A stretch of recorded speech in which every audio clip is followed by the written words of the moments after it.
जय श्री राम, जय Shri Krishna. Welcome to our YouTube channel refined Vedic astrology.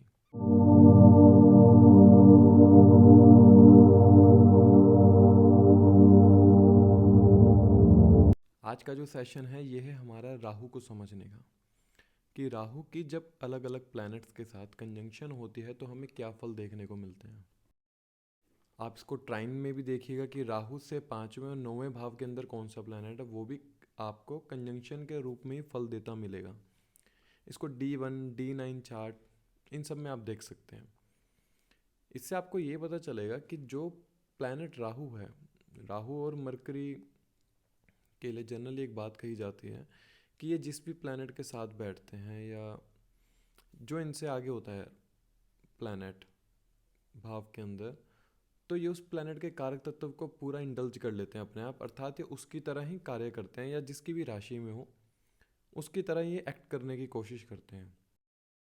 तो जनरली आज का जो युग है ये कलयुग है, तो यहाँ पर हम देखते हैं कि जो राहु है ना वो बहुत प्रोमिनेंट रूप से आपको काम करता दिख जाएगा। आप मुझे इस तरह से देख रहे हैं, जो मेरा ये प्रतिबिंब आपको दिख रहा है ये एक अपने आप में राहु है।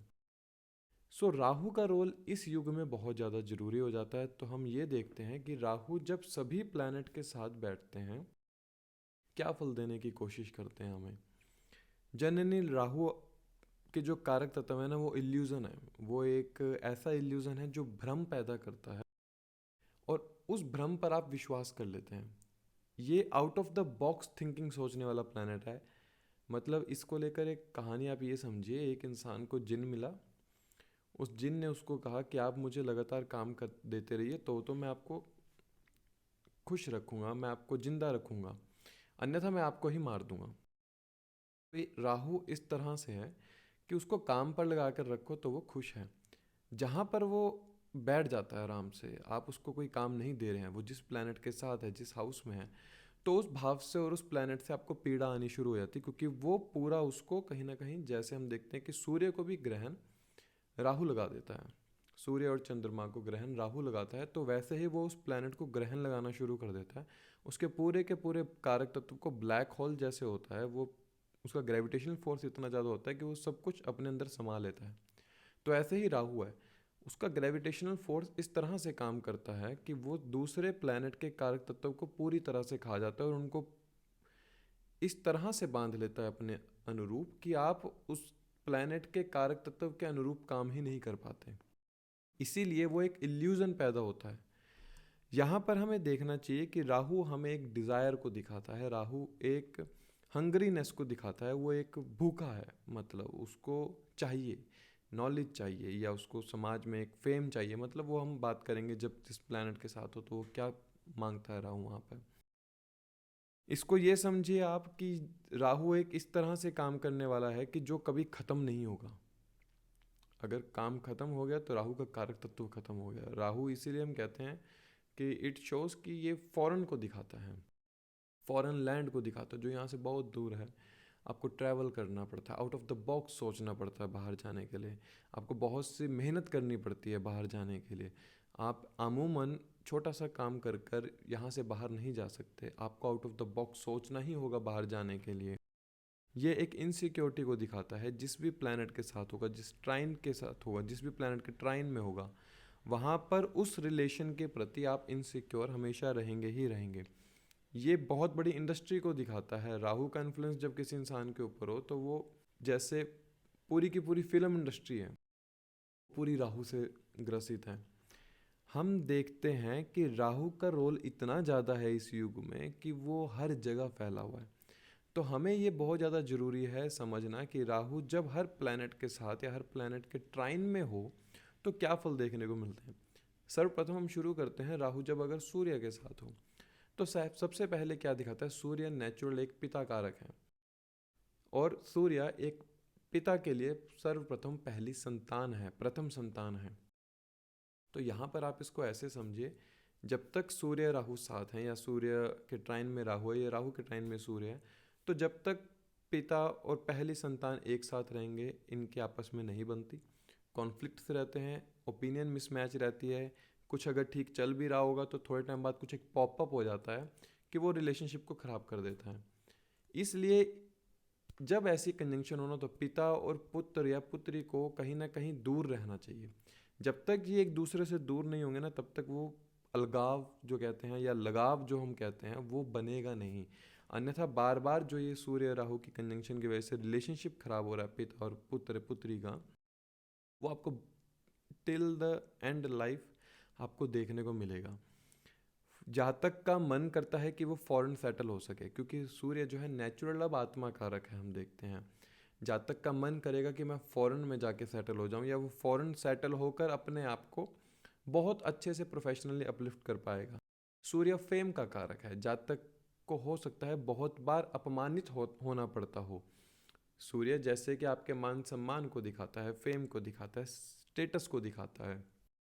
राहु का वहाँ पर एक कंजंक्शन है उसके साथ जो कि उसको एक दाग लगा रही है। तो दाग कहाँ लगेगा? वो आपके स्टेटस के ऊपर लगेगा, वो आपके पर्सनैलिटी के ऊपर लगेगा। इसलिए इस जातक के लिए ना या तो ये अपनी स्टेट से किसी और स्टेट में चला जाए या किसी फॉरेन कंट्री में जाकर अपने आप को सेटल करे, तो ये जातक कहीं ना कहीं अपने आप को अलाइन कर लेता है। फिर यहाँ पर सूर्य और राहु दोनों अलाइन हो जाते हैं अपने जगह। हम ये भी देखते हैं कि जातक अपनी पहली संतान के प्रति इतना ज़्यादा मोहवश बंधा रहता है कि वो उसको बांधने लग जाता है, और जब वो उसको बांधता है तो कहीं ना कहीं पहली संतान उससे बहुत ज़्यादा उसके अपोजिट खड़ी होने लग जाती है, जिसके चलते फिर द्वारा हम देखते हैं कि सूर्य राहु की वजह से पिता या बच्चों के बीच में रिलेशनशिप डिस्प्यूट देखने को मिला। ऐसे जातक को एक अथॉरिटी की भूख रहती है, रिकॉग्निशन की भूख रहती है। नो डाउट ये जातक को एक इमंस वेल्थ देती है।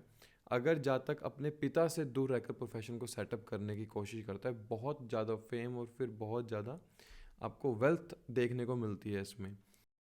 सूर्य हमारी आंखों की रोशनी को दिखाता है, तो यहाँ पर आई साइट वीक हो सकती है, आपको आइज़ में प्रॉब्लम देखने को मिलेगी। सूर्य जो हमने बात करी नेचुरल आत्मा कारक है, और राहु एक इल्यूजन, वो डर है। तो जातक कहीं ना कहीं एक अननोन फियर हमेशा लेकर चलता है अपनी होल लाइफ। अब यहाँ पर हम समझते हैं राहु जब चंद्रमा के साथ में हो तो जातक जो है, चंद्रमा जो मन है, अब मन के ऊपर राहु का प्रभाव इतना है कि वो बहुत ज़्यादा सोचने वाला होता है। मन क्या है? हमारी मन की स्थिति क्या है, हमारी मन की भावनाएं किस तरह से चल रही हैं, उसके ऊपर राहु का इतना ज़्यादा एक, राहु ने उसको इतना जकड़ रखा है कि मन की स्थिति ऐसी हो जाती है कि वो बहुत ज़्यादा सोचने वाला होगा। नो डाउट ऐसा जातक के अंदर इतना ज़्यादा फियर रहता है कि वो उस फियर को किसी से बता नहीं पाता। वो एक अननोन फियर उसके मन पर हमेशा रहता है। लेकिन इसी कंजंक्शन या ट्राइन में जब राहु हो चंद्रमा के, ये बहुत अच्छे रिसर्चर होते हैं, क्योंकि सोचने की आदत है ना, तो आउट ऑफ द बॉक्स सोच सकते हैं। ये रिसर्च इतनी अच्छी कर सकते हैं, शायद इनसे अच्छा रिसर्च कोई ना कर पाए। ये चंद्र राहु की बहुत अच्छी एक प्रक्रिया है। और इस में अगर आप राहु को अलाइन करना चाहते हैं चंद्रमा राहु की युति में, तो आपको ना परिक्रमा करनी चाहिए।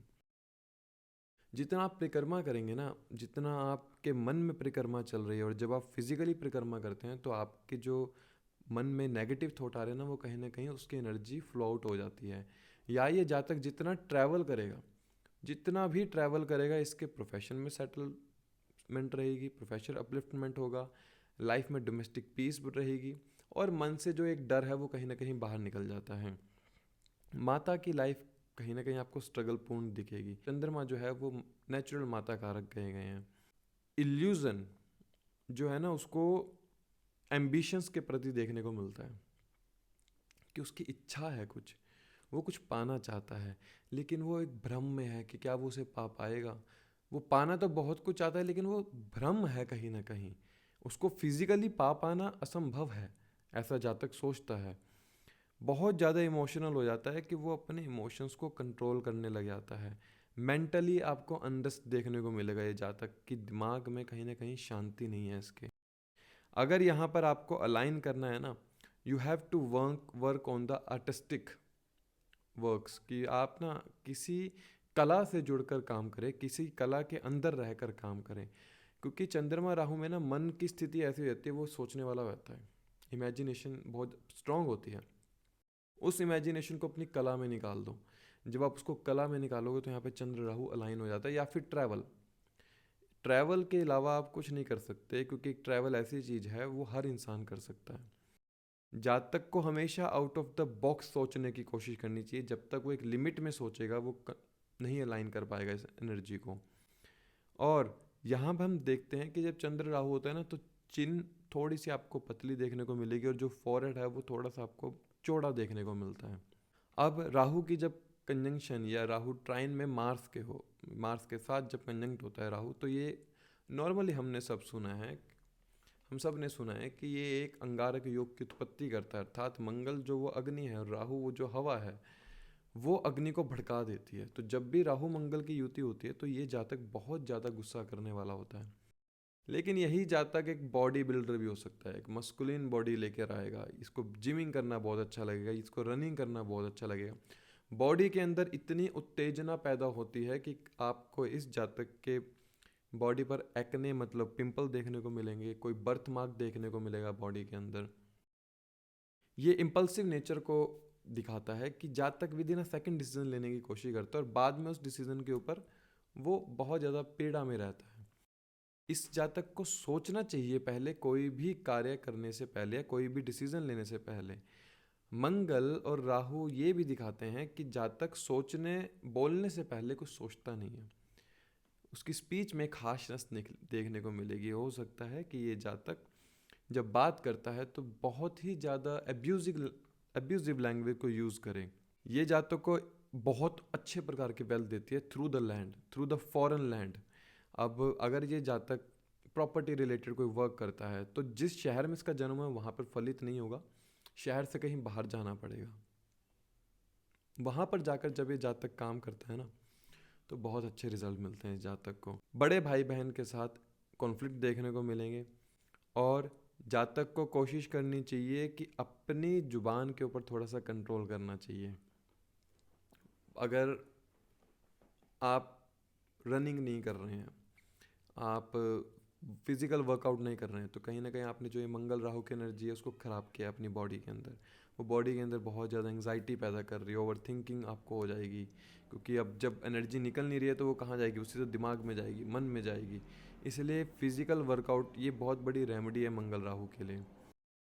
सेक्सुअली पीपल बहुत ज़्यादा ओवर ड्राइव हो जाता है यहाँ पर, और ये बहुत अच्छी प्लेसमेंट है जो लोग आर्मी, पुलिस या एथलीट जैसी गेम्स में जाना चाहते हैं ना, उनके लिए बहुत अच्छी प्लेसमेंट रहती है, क्योंकि वहाँ पर मार्स अपना काम करता है। मार्स राहु वाला ही बहुत अच्छा प्रोटेक्टर भी हो सकता है, मार्स राहु वाला ही बहुत अच्छा डिस्ट्रॉयर भी हो सकता है। इसलिए समझना ये है कि जो मार्स राहु की कंजंक्शन या ट्राइन में ये किस राशि में हो रही है। अगर राशि अच्छी है तो ये पॉजिटिवली काम करना शुरू करेगी। अगर राशि का प्रभाव ज़्यादा नेगेटिवली है दोनों प्लैनेट के ऊपर, तो यहाँ पर जो रिजल्ट देखने को मिलेंगे वो आपको एक डिस्ट्रॉयर के रूप में देखने को मिलेंगे।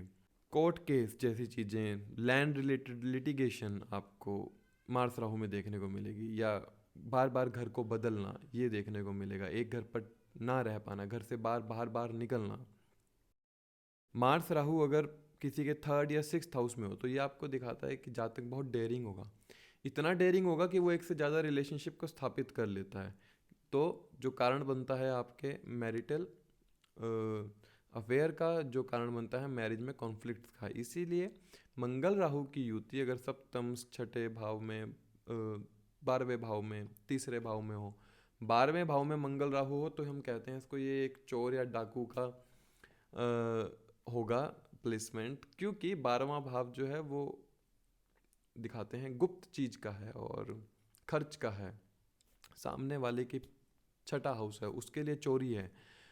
तो मंगल राहु जब 12वें भाव में हो ना, तो जातक को अपने लालच के ऊपर कंट्रोल करना चाहिए कि मैं ज़्यादा लालची ना बनूं। हम देखते हैं कि ये अगर 3, 7, 11 भाव के अंदर हो तो जातक बहुत ज़्यादा पोसेसिव हो जाता है अपने रिलेशनशिप को लेकर, जिसमें वो उसको बांधने लग जाता है अपने पार्टनर को।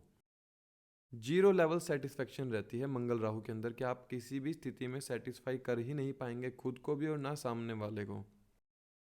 फिर समझते हैं राहु जब जुपिटर के साथ हो, अमूमन हमने क्या पढ़ा है कि ये गुरु चंडाल योग होता है।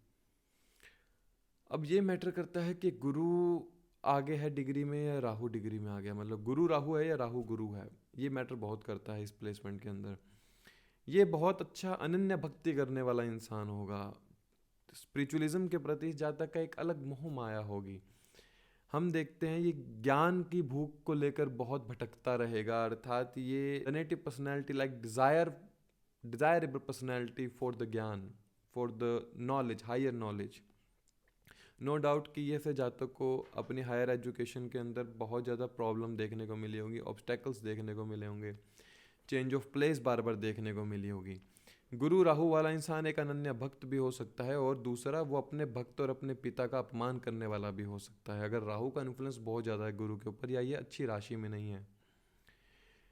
रिलीजन और धर्म, स्पिरिचुअलिज्म, मॉरल एथिक्स, इनके फिलॉसफी को लेकर एक अलग प्रकार की थिंकिंग होती है।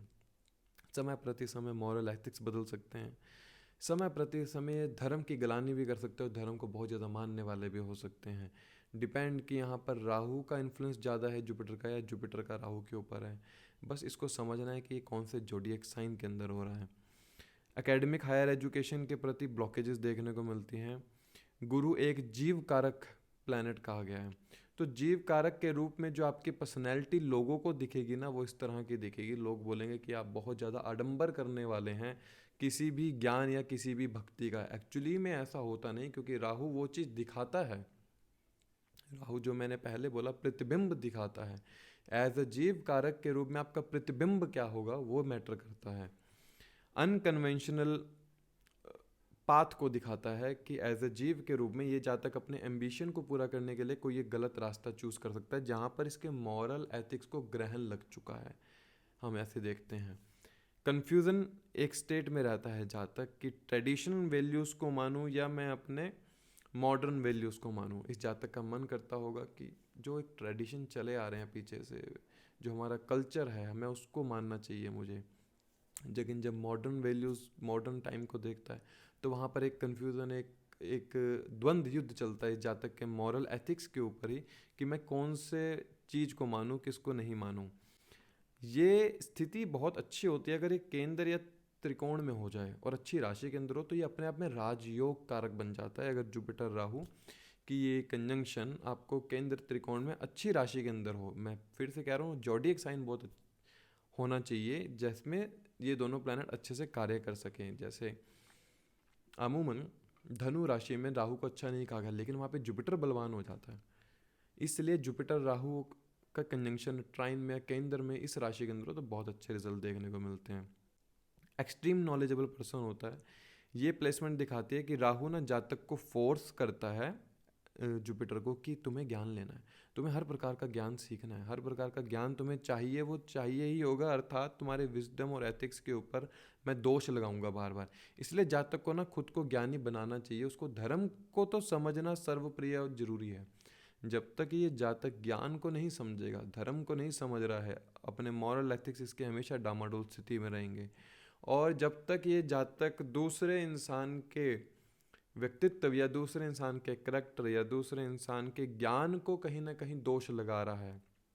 अमूमन हम क्या देखते हैं, जनरली मैं जो देखता हूँ, किसी ने अगर कोई वीडियो डाली है उसके ऊपर बहुत से लोग कमेंट कर देते हैं जैसे, तो वो जातक के कमेंट से पता चल जाता है कि प्लानिटरी की पोजीशन क्या है। क्या ये जुपिटर राहु लेके बैठा है? एक जुपिटर राहु वाला इतना भक्ति में लीन होगा अपने गुरु के प्रति, अर्थात वो गुरु को नमन करने वाला होगा, उसने अपना शीश झुका दिया है उनके चरणों में। और एक गुरु राहु वाला वो व्यक्ति होगा जो अपने ज्ञान के अभिमान में इतना कुछ बोलने वाला होगा कि वो अपने गुरु को ही समझने वाला नहीं होगा और उसी को के प्रति अपशब्द भाषा का यूज़ करेगा। दोनों गुरु राहु हैं, बस फ़र्क यह है कि एक इंसान ने अपने अभिमान को घटाकर जीव कारक जो प्लैनेट जुपिटर है उसके विजडम को, जो ईगो ना समझकर उसने अपने ज्ञान को नीचे रखा कि शायद मेरे से भी बड़े ज्ञानी लोग हैं। और एक जुपिटर राहु वाला इंसान मैं हूँ, मैं ही ज्ञान का असली नॉलेजेबल मैं पर्सन हूँ, वो दोष लगाता है उसके मॉरल एथिक्स को। इसलिए जातक ना मिसगाइडेड हो जाता है, क्योंकि राहु की जो इंस्टिंक्ट है ना वो जुपिटर को मिसगाइड कर देती है, जो जुपिटर को दोष लगाती है।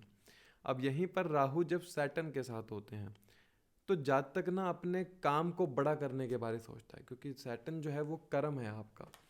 जातक अपने कर्म को जब तक बड़ा करने की नहीं सोचेगा, वो एक छोटी सोच के साथ रहेगा कि ठीक है मेरा इतना काम चल रहा है, मैं खुश हूँ। यहाँ पर राहु उसको बता रहा है कि आपको कुछ बड़ा सोचना होगा, बड़ा कुछ करना होगा, अन्यथा मैं आपके प्रोफेशन में ब्लॉकेजेस दूंगा। ऐसे जातक का प्रोफेशन वहाँ सेट होता है फॉरेन लैंड में जाके, या जिस स्टेट में ये पैदा हुआ है उस स्टेट से छोड़कर किसी और स्टेट में जाके। जातक अपने प्रोफेशन के अंदर ना एक इनसिक्योरिटी में रहता है कि कब मेरा प्रोफेशन सेट होगा। लेकिन सैटर्न राहु वाला ना इंसान 35 to 40 के बाद, जितना मैंने देखा है, उसके बाद प्रोफेशन सेट होना शुरू हो जाता है। द रीज़न इज़ वो वहाँ पर समझ जाता है कि मुझे अपने काम को बढ़ाने के बारे ही सोचना होगा। जब तक मैं काम को छोटे लेवल पे सोचूंगा ना, मेरा काम बढ़ेगा ही नहीं। अब यहाँ पर आप इस तरह से समझिए, जैसे हमने पहले बात की, राहु जिस प्लैनेट के साथ बैठता है उस प्लैनेट के पूरे कारक तत्व को पकड़ लेता है। तो यहाँ पर 2 शनि भी हैं, 2 राहु भी हैं आपके लिए एक तरह से। शनि जो है डिलेज का कारक है, तो डिलेज, और राहु जो है आपको एक दोष दिखा रहा है। राहु एक आपको कंफ्यूजन स्टेट के अंदर रख रहा है। तो यहाँ पर जातक के प्रोफेशन के अंदर सक्सेस में आपको डिलेज दिखेगी, कि सक्सेस मिलेगी क्योंकि शनि का काम है वो देना है उन्होंने। राहु जो थोड़ा सा ऑब्स्टेकल दिखा रहा है, थोड़ा सा आपको मिसगाइड कर रहा है, वो वहाँ पर आपको अपलिफ्ट करेगा एक समय के बाद, जब आप सक्षम हो जाते हैं अपने कार्य को बहुत अच्छे से समझने लायक। ये जातक को ना अपने कार्य क्षेत्र पर आडंबर करना पड़ता हो, क्योंकि राहु जो है एक इल्यूजन, एक आडंबर का ग्रह है कि मुझे इस तरह से दिखाना है। तो जब तक ये जातक अपने कार्य क्षेत्र पर एक अपनी पर्सनैलिटी वैसी नहीं रखेगा कि चाहे काम जीरो ना आता हो, लेकिन पर्सनैलिटी ऐसी कि मैं काम का बहुत बड़ा जानकार हूँ, तो तब भी ये जातक अपने प्रोफेशन को स्टेबल कर लेते हैं।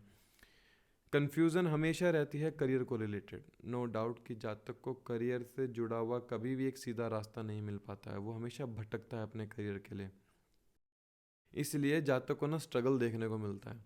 इस जातक को ना अपने ऊपर एक सेल्फ डाउट रहेगा हमेशा। जब भी कोई एक कार्य करेगा, कोई कर्म करता है, तो उसको बार बार चेक करता है। मान लीजिए मैंने कुंडा लगाया है अपना डोर का, मैं वापस गया, मैं फिर आके चेक करूँगा मैंने बंद किया है नहीं। तो ये एक सेल्फ डाउट होता है कि मैंने वो काम किया है, ठीक से किया भी है या नहीं। वो रीचेकिंग दिखाता है बार बार कर्म के अंदर। काम में नज़र लगना, शनि जो कर्म है, राहु जो नज़र लगाते हैं जिसको हम कहते हैं, तो मोस्ट प्रोबेबली ये जो जातक होंगे ये अपने कार्य क्षेत्र की जब भी कोई फ़ोटो अगर अपलोड भी कर रहा है जातक, तो इन्हें ये ब्लू आई जो नज़र बट्टू कहते हैं जिसको हम, वो ज़रूर लगाते होंगे।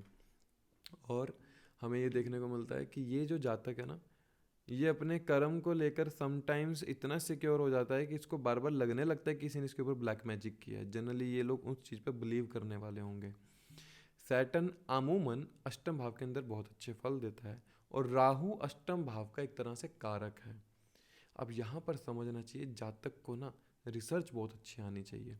जब तक वो अपने काम के अंदर ही रिसर्च नहीं करेगा, अष्टम भाव चिंता, चिंतन और चिता का है, अर्थात आपको चिंतन करना पड़ेगा अपने प्रोफेशन के अंदर। चिंतन जितना नहीं करोगे तब तक प्रोफेशन में स्टेबिलिटी देखने को नहीं मिलती आपके।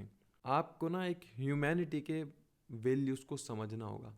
शनि जो है मानवता को दर्शाते हैं, राहु वहीं पर क्रूअल्टी को दिखाता है। अगर ये जातक मानवता को नहीं समझ रहा है तो ये अपने कर्म को ख़राब कर रहा है, ये अपने प्रोफेशन को ख़राब कर रहा है। इसलिए जातक को ना अपने कर्म में लगे रहना चाहिए, मानवता के साथ बने रहना चाहिए। ह्यूमैनिटी जातक के कर्म में दिखनी चाहिए। धीरे धीरे धीरे जातक एक समय पर आकर सक्सेसफुल हो जाता है। फिर हम देखते हैं राहु जब मरकरी के साथ हो, ये एक एक्सट्रीमली मैनिपुलेशन को दिखाता है कि जातक का बहुत ज़्यादा पावर होती है, वो किसी को भी मैनिपुलेट कर सकता है। ये एक मेंटल रेस्टलेस पर्सनैलिटी को दिखाता है कि बुध जो है बुद्धि के कारक है।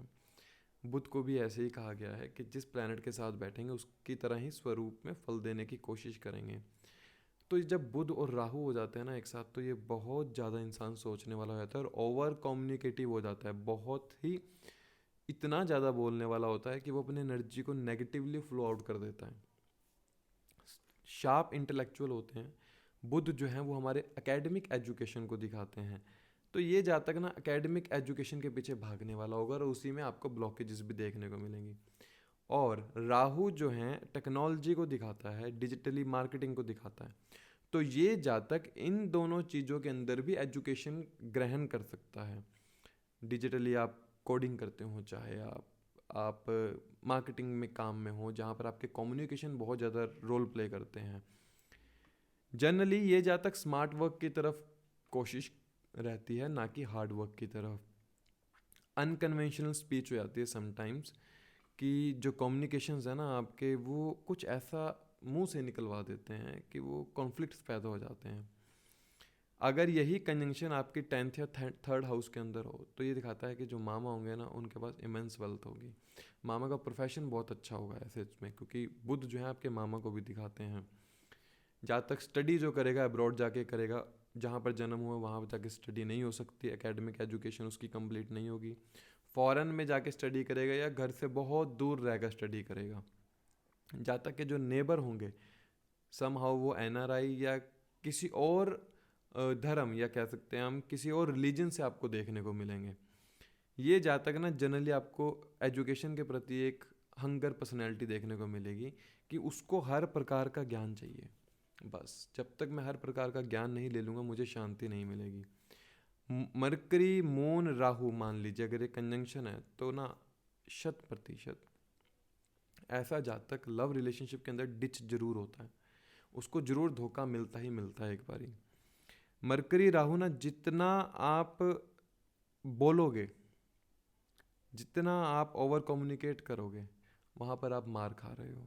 आपको अपने कम्युनिकेशन को कम रखना है। जितना चुप रहोगे, अर्थात जहाँ पर ज्ञान की बात हो रही है वहाँ पर मैं चुप हूँ, ये बहुत ज़्यादा ज़रूरी है, इसको समझिएगा ऐसा क्यों है। जहाँ ज्ञान की बात हो रही है वहाँ मैं मौन हूँ, वहाँ मैं चुप हूँ, ऐसा क्यों है ये समझना होगा आपको।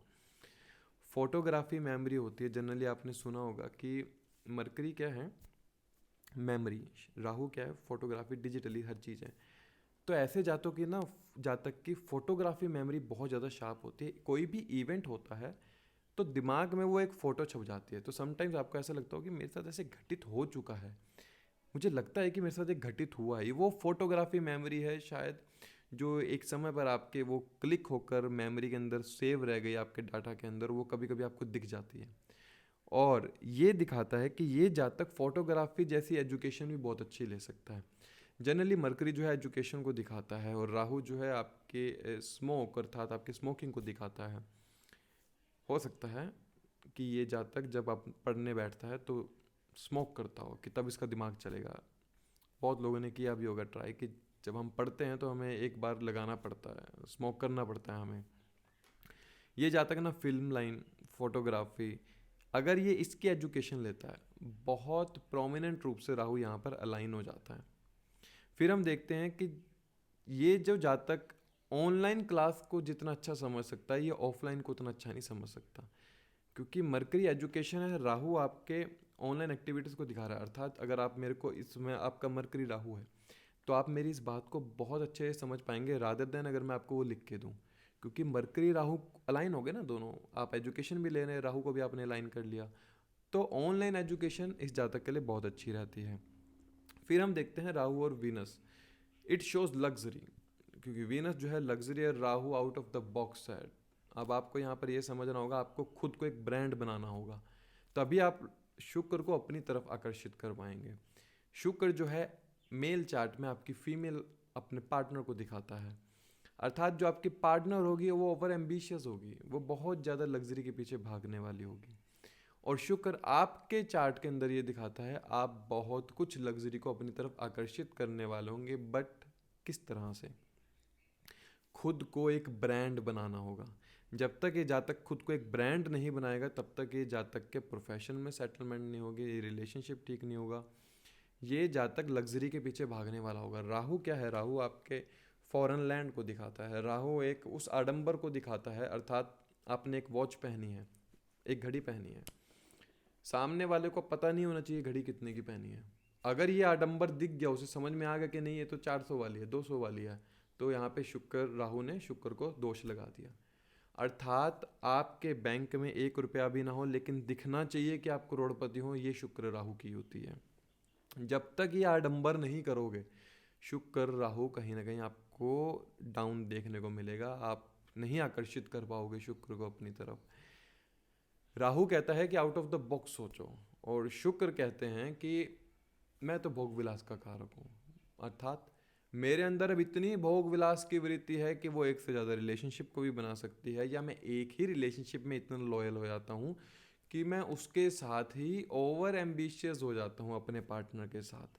समटाइम्स क्या होता है कि यही जातक ना आपको स्थिति के अंदर देखने को मिलेगा कि ये अपने पार्टनर के साथ जा रहा है कहीं, जाते जाते रास्ते में क्या होगा, किसी न किसी बात पर लड़ाई हो जाती है, जस्ट बिकॉज ऑफ कोई चीज़ लेनी थी वो नहीं ले पाए, या किस बात को लेकर। जनरली इनके जो कॉन्फ्लिक्ट होंगे ना आपस में, जब ये मार्केट में होंगे तब होंगे, देखने को मिलेंगे। शुक्र राहु में आपको हमेशा बिग हाउस बिग कार के बारे में सोचता हुआ जातक मिल जाएगा कि मुझे बहुत लग्जरी लाइफ चाहिए, मुझे बड़ी गाड़ी चाहिए, मेरी बीवी ऐसे, मेरा पति ऐसा होना चाहिए, मतलब बड़ी कार, फॉरेन कंट्री मुझे घूमना है, मुझे फॉरेन की लग्जरी लाइफ को जीना है कहीं ना कहीं। ये आपको प्रोमिनेंट रूप से देखने को मिलता है। इसकी सबसे अच्छी रेमेडी सिर्फ एक यही है कि जब जातक खुद को ब्रांड बना ले, बस।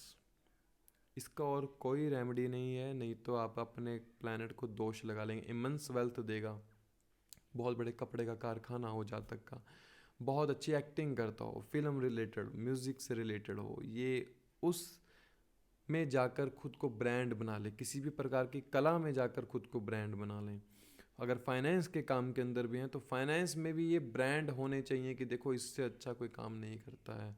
ये जब आता है तो लगता है कि कोई शुक्र आ रहा है, ऐसा लगना चाहिए, अन्यथा शुक्र को राहु दोष लगाएगा ही लगाएगा। तो try to become a brand. आपको देखकर पता नहीं चलना चाहिए कि आपके पास कितना है क्या नहीं है, अन्यथा राहु खराब कर देगा सारा। तो जो आज हमने समझा वो हमने ना थोड़े थोड़े पॉइंट लेने की कोशिश की है वक्त की कमी की वजह से, लेकिन इसको बहुत बड़ा बनाया जा सकता है अगर आप सोचने बैठें। कोशिश कीजिए अपने हर प्लैनेट को देखने की कि वो राहु से कौन से नक्षत्र में भी है, कौन सी राशि में भी है। फिर इसमें नक्षत्र का भी बहुत ज़्यादा रोल प्ले होता है कि राहु किस नक्षत्र में, वो प्लैनेट किस नक्षत्र में जिसके साथ ट्राइन में। फिर इसके अंदर और डीप उतरा जा सकता है। अभी तो हमने सिर्फ इसको ऊपर ऊपर से समझा है, फिर इसको और डीप देखा जा सकता है। आगे फिर किसी और सेशन पर बात करेंगे। तब तक के लिए धन्यवाद। जय श्री कृष्णा, जय श्री राम।